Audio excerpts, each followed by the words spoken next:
Hello guys, आज हम CNS का रिमेनिंग पार्ट डिस्कस करेंगे। हम बहुत सारा डिस्कस कर चुके हैं, रिमेनिंग जो कुछ पार्ट छूट गया था उसको हम डिस्कस करेंगे। मोटर सिस्टम में दो चीज़ें इंपॉर्टेंट होता है, एक रिजिडिटी एंड स्पास्टिसिटी। दोनों में डिफरेंस क्या है, कैसे ओरिजिनेट होते हैं, इस चीज़ को समझना बहुत इंपॉर्टेंट है।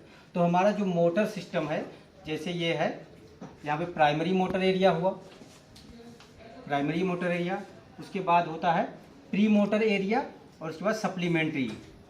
ये तीन एरिया होते हैं। ये तीनों फाइबर जब नीचे आते हैं तो यहाँ पर पिरामिड होता है। पिरामिड इसलिए बोलते हैं पिरामिडल शेप का होता है।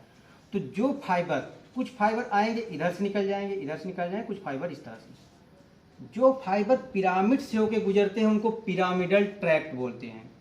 पिरामिडल ट्रैक्ट, ट्रैक्ट मतलब होता है क्रेनियल नर्व का न्यूक्लियाई जहाँ पे एक साथ वो होते हैं, या फाइबर जहाँ पे कंडेंस रूप में हो जाते हैं उनको ट्रैक्ट बोलते हैं। तो जो फाइबर पिरामिड के अंदर से जा रहे हैं उसको पिरामिडल ट्रैक्ट, जो पिरामिड के बाहर से जा रहे हैं उसको एक्स्ट्रा पिरामिडल ट्रैक्ट बोलते हैं। तो हमारा मोटर सिस्टम हमेशा मोटर ऊपर से नीचे की तरफ जाएगा, ठीक है।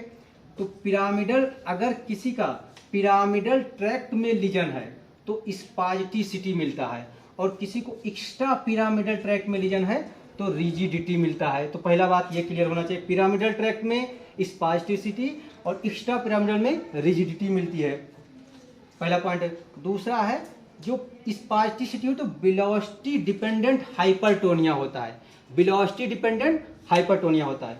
जो तुम्हारा रिजिडिटी होता है वो वेलोसिटी इंडिपेंडेंट होता है, वेलोसिटी पे डिपेंड नहीं होता है। क्या होता है, कैसे, इसको हम अभी अच्छे से समझाएंगे। तीसरा पॉइंट जो इसका एग्जांपल होता है, क्लेस्प नाइफ स्पास्टिसिटी।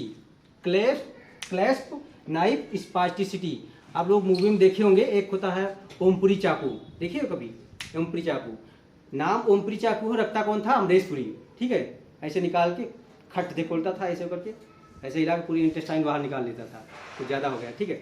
तो क्या होता है, जैसे ये है इसको, तो यहाँ पे ऐसे रहेगा, जब चाकू को खोलोगे शुरू में तो बहुत रेजिस्टेंट होगा, जैसे थोड़ा सा खोलोगे तो सट दे से चला जाता है। कभी देखो मूवी, ऐसे ऐसे खोलते हैं तो खोलते समय बहुत रेजिस्टेंट होगा, सट दे चला जाएगा, ठीक है।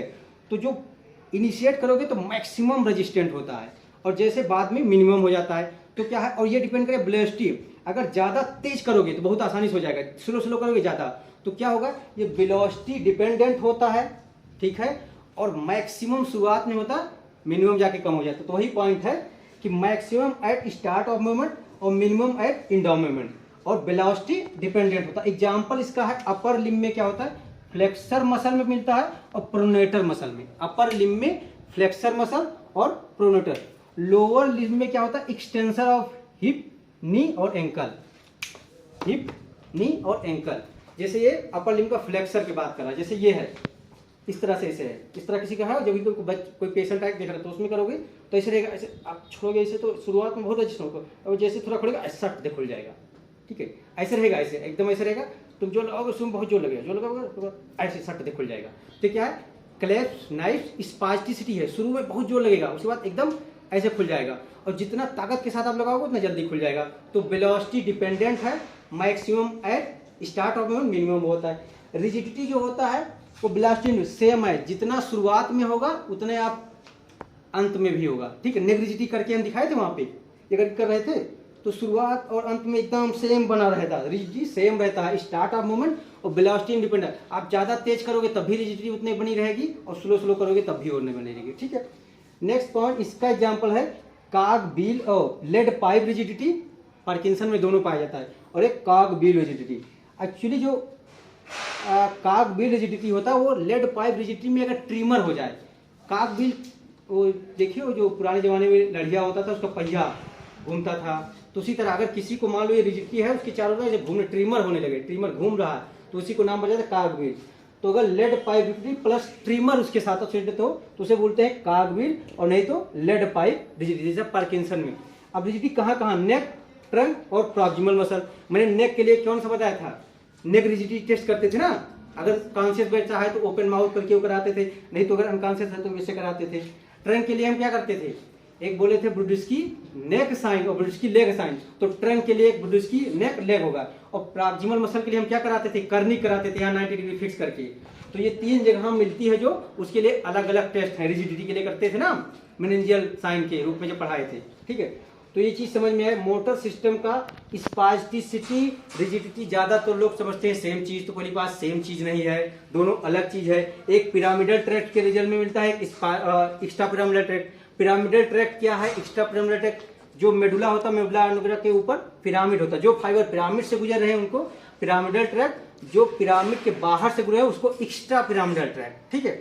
तो पिरामिडल ट्रैक्ट, पिरामिडल ट्रैक्ट जो होता है, जो हमारे जो बता रहे हेमीप्लेजिया या पैराप्लेजिया होता था ना अपोजिट साइड पे, जो हम बताए थे लीजन लोकलाइजेशन, वो सब कुछ नीचे तक जो जा रहे हैं वो क्या होते हैं, पिरामिडल ट्रैक्ट, जिसे कार्टिको स्पाइनल फाइबर बोलते थे।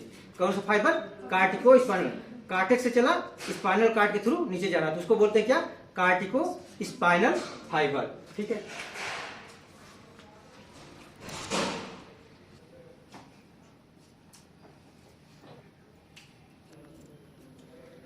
एक्स्ट्रा पिरामिडल ट्रैक्ट के बारे में थोड़ा सा और देखते हैं। तो आपने ऑप्था में पढ़ा होगा एक CRVO, central retinal vein occlusion.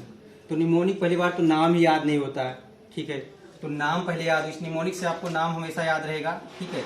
C से होता है कार्टिको बल्बर फाइबर या कार्टिको बल्बर ट्रैक्ट बोलते हैं, ठीक है। R से 2 हैं, एक R से रूब्रो स्पाइनल, रूब्रो स्पाइनल, एक R से रेटिकुलो स्पाइनल। रूब्रो छोटा है, रेटिकुलो बड़ा है, क्यों अभी इसका सिग्निफिकेंट बताएं। नेक्स्ट है वेस्टिबुलो, V से है वेस्टिबुलो स्पाइनल, O से है ओलाइबो। तो एक्स्ट्रा पिरामिडल ट्रैक्ट कितने हैं, 5 एम्स में क्वेश्चन पूछा गया था, कितने, किसका क्या काम है, हर बार क्वेश्चन पूछा जा चुका है, ठीक है। तो कार्टिको बल्बर जो ट्रैक्ट होता है वो कंट्रोल क्रेनियल नर्व न्यूक्लियाई, जो क्रेनियल नर्व होते हैं उनके न्यूक्लियाई को कंट्रोल करता है। C मैंने CNS में 5वां CC पढ़ाया है, ठीक है।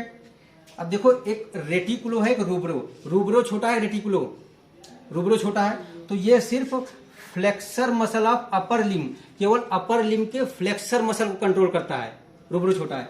रेटिकुलो बड़ा है, तो ये trunk muscle plus proximal limb muscle, ध्यान देना मैंने प्रॉक्सिमल लिम्ब मसल बोला है, लिम्ब में अपर लिम लोअर लिम नहीं बोला। तो प्रॉक्सिमल अपर लिम, प्रॉक्सिमल लोअर लिम, दोनों को प्रॉक्सिमल मसल को कंट्रोल करेगा।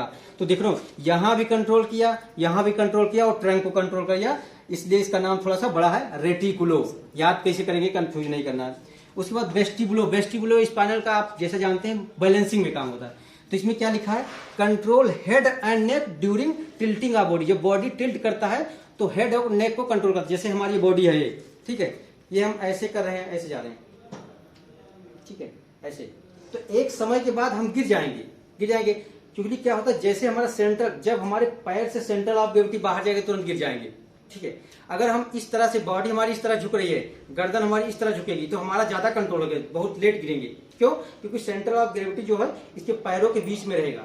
हम तब तक नहीं गिरेंगे तब तक जब तक सेंटर ऑफ ग्रेविटी क्रैश नहीं, गिर के नहीं दिखा सकते ना, अब इतना तो रहम करो हमारे ऊपर ना, ये चीज नहीं करके दिखा सकते, गिर जाएंगे, ठीक है। तो सेंटर ऑफ ग्रेविटी अगर पैरों के बीच में है तो ये क्या करता है, सेंटर ऑफ ग्रेविटी को मेंटेन करने के लिए बॉडी इस तरह हो रहा है तो हमको इस तरह करेगा, मतलब हेड नेक पोजीशन बैलेंस करेगा ताकि गिरने पड़े। Control head neck position during tilting of body. अब नेचुरल टिल्टिंग हम करें, जैसे बॉडी कभी एबनॉर्मल टिल्टिंग होती है, आप गाड़ी में जा रहे हो ऐसे होता है, ऐसे होता है, आगे पीछे होता है, तो वहां पे कंट्रोल करता है वेस्टिबुलो बैलेंसिंग काम।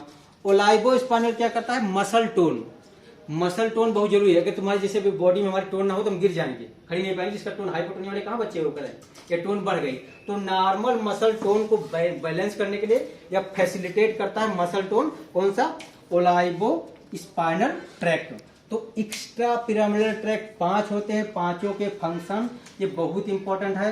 पहले तो इस निमोनिक से आपको सारा नाम याद हो जाएगा, ठीक है, उसके बाद काम याद हो जाएगा, ठीक है। नाम और काम यही तो होता है, नाम काम धाम ही तो फर्स्ट में सीखते हैं।